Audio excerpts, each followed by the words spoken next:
బీఆర్ఎస్లో కవిత వ్యవహారంపై ఉత్కంఠ నెలకొంది. 3 రోజులుగా బంజారాహిల్స్ నివాసంలో కవిత ఉన్నారు. 3 రోజులవుతున్నా కేసీఆర్ నుంచి పిలుపు రాలేదని తెలుస్తోంది. నేటి కాళేశ్వరం పర్యటన కవిత రద్దు చేసుకున్నారు. కేసీఆర్తో హరీష్ రావు, కేటీఆర్ భేటీ అయ్యారు. పార్టీలో పరిణామాలు, తాజా రాజకీయ అంశాలపై చర్చించారు. ముఖ్య నేతల మౌనంతో కార్యకర్తల్లో గందరగోళం నెలకొంది.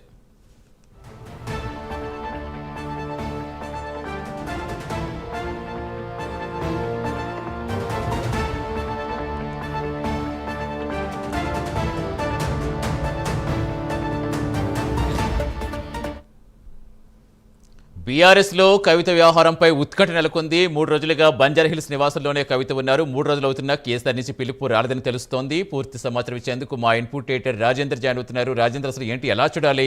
అమెరికా నుంచి వస్తున్న చాలా అగ్రెసివ్గా మాట్లాడారు కవిత. తర్వాత ఎందుకు సైలెంట్ అయిపోయారు అనుకోవాలి? ఆల్రెడీ కేటీఆర్, హరీష్ రావు ఒకవైపు కేసీఆర్తో భేటీ అవుతున్నా కవితను ఎందుకు పిలవట్లేదు?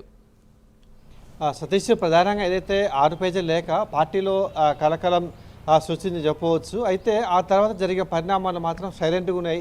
అంటే రెండు వైపులా, అటు పార్టీ పరంగా ఇటు కవితా పరంగా కూడా సైలెంట్గా ఉండిపోయారు. ఎందుకంటే ప్రధానంగా గత 3 రోజులుగా అవుతున్నా కానీ అమెరికా నుంచి హైదరాబాద్కి వచ్చి 3 రోజులు అవుతున్నా కానీ ఇంటి వద్దే కవిత ఎప్పటివరకు ఉన్నారు. తర్వాత ఈ లేఖ మీద ఆమె ఎలాంటి ఆ రోజు వచ్చినప్పుడు ప్రెస్ మీట్ తప్ప మిగతా ఎలాంటి కామెంట్ చేయలేదు. అయితే అక్కడ సంబంధించి నివాసంలో పలు నేతలు ఆమెను రెగ్యులర్గా కలిసిపోతున్నట్టు మనకు సమాచారంగా తెలుస్తుంది. మరోవైపు ఏదైతే ఈ లేఖ వ్యవహారం తర్వాత అటు పార్టీ అధినేత కేసీఆర్ కూడా సైలెంట్గా ఉన్నారు. ఇప్పటివరకు కవితను మాత్రం ఈ లేఖ మీద వివరణ కానీ సంజాయిష్ కానీ అడిగినటువంటి దాఖలాలు అయితే ఇప్పుడు కనిపించట్లేవు.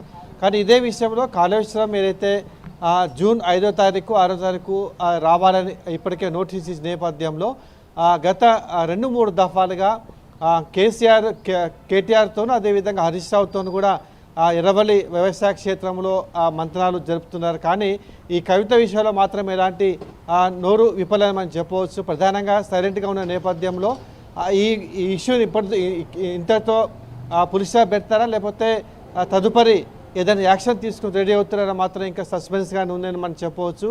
ఎందుకంటే ఇటు కవిత కానీ అటు పార్టీ ముఖ్య నేతలు కూడా ఈ విషయంలో సైలెంట్గా ఉన్న నేపథ్యం. మరోవైపు కవితకు కూడా ఇప్పటివరకు కేసీఆర్ కాంచి ఎలాంటి పిలుపు రాకపోవడంతో అసలు ఏం జరుగుతుంది పార్టీలో అని చెప్పేసి ఒక ఉత్కంఠ మాత్రం నెలకొందని మనం ఖచ్చితంగా చెప్పవచ్చు. మరోవైపు పొలిటికల్ సర్కిల్లో కూడా ఇదే చర్చ జరుగుతుంది. ఎందుకంటే లేఖ రాసిన హడావుడి అది తీవ్రత ఉందో అంతా సైలెంట్గా అయిపోయిన ఒకసారి జరిగిన నేపథ్యంలో తదుపరి బీఆర్ఎస్ పార్టీ అధినేత ఏ విధంగా నిర్ణయం తీసుకోబోతున్నది కూడా ఇప్పుడు ఉత్కంఠగా మారింది. ఆ తర్వాత సోషల్ మీడియాలో మాత్రం యాక్టివ్గా ఇలా ఇప్పటికే కవితకు సంబంధించినటువంటి అభిమానులు కానీ అటు పార్టీకి సంబంధించిన వారు కానీ పోటాపోటీగా పోస్టులు పెట్టుకున్న నేపథ్యంలో అసలు బీఆర్ఎస్ పార్టీలో ఏం జరుగుతుంది, కవిత ఇష్యూ నెక్స్ట్ ఎటుపోతుంది అనేది ఉత్కంఠంగా మారని చెప్పవచ్చు. ఇదే అంశం మీద కవిత కూడా 3 రోజులుగా సైలెంట్గానే ఉన్నారు. ఇవాళ వాస్తవానికి కాళేశ్వరంలో జరిగేటువంటి పుష్కరాలకు హాజరు కావాల్సి ఉన్నా కానీ ఇక తాజా